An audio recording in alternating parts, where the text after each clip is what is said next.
Hello everyone, Steve here, back again with another tabletop baseball video. Today I'm going to do an unboxing of sorts, although of course the unboxing has already occurred.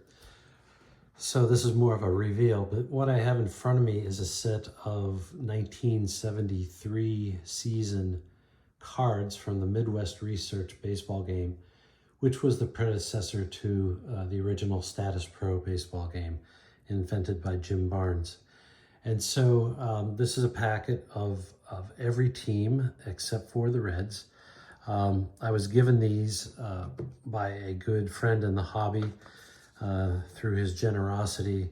And so it's more, I have it more as a collectible. But what I'm going to try to do today is show you what the cards look like and give you a feel for how they may or may not compare to the regular Statis Pro, which came a little later. So every one of the team sets is in a little envelope like this. Interestingly enough, the stamp of the name, of the city name on the envelopes was a little bit different in some of the cases, but that's what they look like. I'm going to show you some of the cards here. Maybe we'll start with Nolan Ryan's card from 1973. I'm guessing this is about the size of a baseball card. Sorry, I didn't have a measurement with me, but Nolan Ryan, 1973, with the Angels, pitched 326 innings.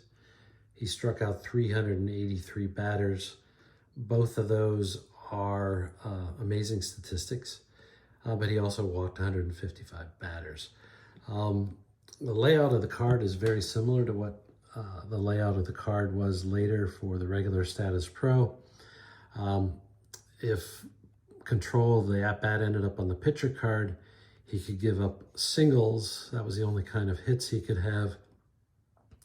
Otherwise, the pitcher card controlled balks, if any, strikeouts, walks, pass balls, wild pitches, and so on. A key element of Statis Pro Baseball is this PB number. You can think of it as a 2d6 dice roll. And so in this case, if the dice roll per se would come up between 2 and 7, then the control would be of the at-bat or the plate appearance would be on the pitcher card. 8 to 12 would be on the batter card. If I recall correctly, the math, 2-7 means that about 58% of the plate appearances in this case would come off of Ryan's card, and the other 42% would come off of the batter card. Only singles are the only types of hits on the pitcher card, and so this PB number is very important in terms of controlling the slugging percentage against for pitchers. As you can see, because he had all these strikeouts, he has a pretty wide strikeout range. Now, one thing that existed in Midwest, which also carried over to Statis Pro, is these are base 8 numbers. Think of it as 2d8 dice. So the numbers go from 11 to 88. So there are 64 numbers, chances on this card, and the same thing for the batter card. The fatigue system was in place already for Midwest, and so that's what these numbers relate to, starting and relieving, and it was kind of a reduction system. So if somebody got a hit, that number would go from 12 to 11 and so on. Defense, I think in Statis Pro or Midwest was on a 1 to 5 scale, so he was somewhere in the middle. And there's an injury, and this is probably the clutch defense rating for the pitcher.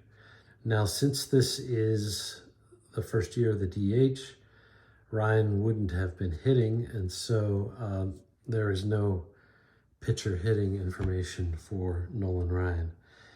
Since we're talking about pitchers, I just noticed that John Moreland was on the top of the stack of the Pirates, and I remember getting his autograph down by the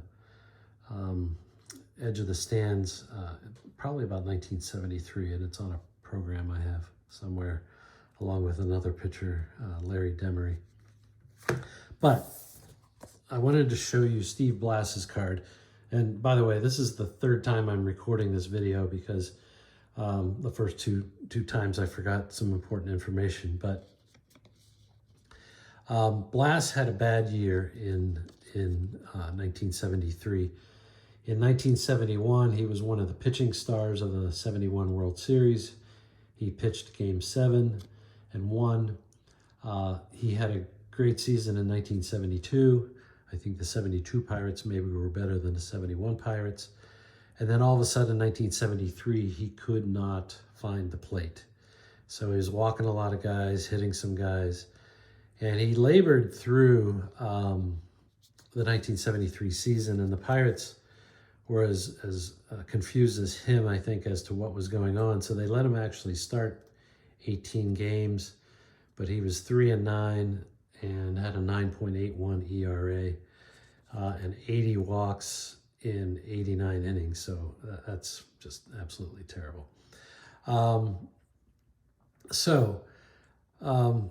What they've done here, and I've never seen this on the original Statis Pro cards, but they actually gave him a PB number of 2-4, which means a very, very, very high percentage of results are going to come off the batter card. And then if they do come off the pitcher card here, he's got a really wide walk range, and he's got a less endurance than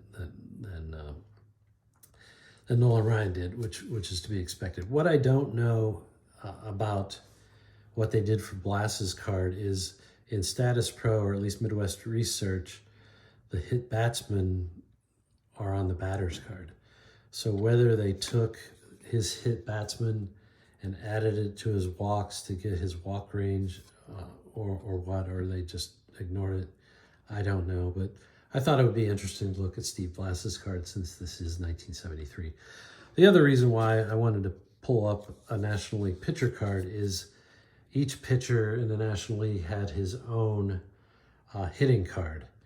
And Steve Blass actually, amazingly, he only had 24 at-bats, but he hit .417, and he didn't strike out much, so he has like a superpower hitting card.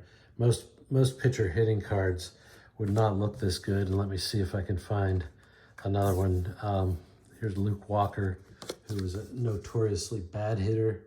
His batting average in 1973 was .067. And you can see that pretty much any time his batting card comes up for the plate appearance, he's either going to strike out or he's going to make some other kind of out. So he's not going to get a hit at all on his batting card. Just as an aside, this is his pitching card, which is a little more balanced than the other two that we looked at. Let's take a look at a full-fledged batting card. Here we have Willie Stargell, 1973, the Pirates power hitter. He had 119 RBIs that year, hit .299, and had over 100 runs scored, I believe. He hit 44 home runs, had 43 doubles. And so, you know, I, for a long time, thought maybe he should have been MVP. I think Pete Rose got the MVP. Now, if you look at WAR, it would say that he probably was not as deserving as I might have thought. You know, it would have been different probably if the Pirates had made the playoffs, but while they were in it until the last week of the season, they ultimately got edged out by the Mets and I believe the Cubs. I often contend that for Blass, if they hadn't let him start 18 times in the season, maybe the Pirates would have made the playoffs, but they did not. So Stargell did not get the MVP. Let's look at his card. As I mentioned, on a hitter's card, all four different types of hits are possible: singles, doubles, triples, home runs. Of course, strikeouts and walks, and then hit by pitch shows up on the batter card, which if we had Montreal here, we would probably see a pretty high hit batsman range for Ron Hunt. I was thinking Stargell played first base, really starting in 72. So I'm not sure why he has an outfield rating, but for outfielders, they do have a throwing arm rating. And here's Manny Sanguine, the catcher. He has a throwing arm rating as well for catcher and for outfield.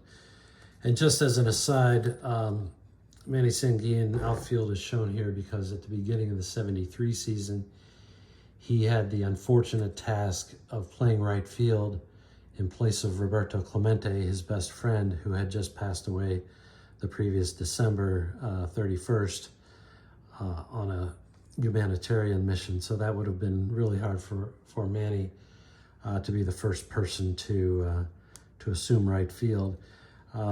Soon thereafter, Dave Parker became the fixture in right field. In fact, he's actually got a card here in 1973, coincidentally. So I digress. So a batter card has a base running rating, a speed rating, which is really a stolen base rating, I believe. In Midwest Research, it looks like they have a home run rating, but I think, oh no, that's a hit and run rating. I just figured that out. I'm glad I did a third take. That's got to be a hit and run rating. We're going to have to stop here because somebody's at my door. I'll do this in two parts.